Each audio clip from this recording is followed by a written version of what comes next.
చాలామంది ఇన్వెస్టర్స్కి వచ్చే క్వశ్చన్ ఏంటంటే సిటీలో ఉంటున్నాము, సిటీ నుంచి అంత దూరం వెళ్ళి ఇన్వెస్ట్ చేయాలా? అంటే 60 కిలోమీటర్స్ లేదా 70 కిలోమీటర్స్ వెళ్ళి ఎందుకు ఇన్వెస్ట్ చేయాలి? Yes, your question is correct. ఎందుకు ఇన్వెస్ట్ చేయాలంటే మనకున్న 30 lakhs 40 lakhs మనం సిటీలో ఇన్వెస్ట్మెంట్ చేయలేము.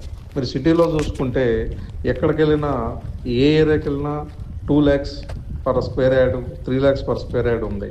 అలాగే ఔటర్ రింగ్ రోడ్ దగ్గరికి వెళ్తే మనకి మినిమం 1 lakh స్క్వేర్ యార్డ్ ఉంది.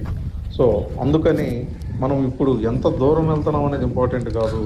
అది ఒకప్పుడు అలా ఆలోచన చేసేవాళ్ళు. ఇప్పుడు మనకి చాలా ఇన్ఫ్రాస్ట్రక్చర్ డెవలప్ అయింది సిటీ చుట్టూ.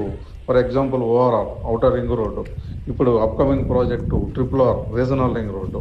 సో ఓఆర్ఆర్ నుంచి మీరు ఎంత దూరం వెళ్తున్నాం అనేది కాదు, ఎంత టైంలో మీరు తీసుకునే ఓపెన్ ప్లాట్కి రీచ్ అవుతున్నాం అనేది చూసుకోండి. అది ఫ్యూచర్లో మంచి వాల్యుబుల్ ఎసెట్ అవుతుంది.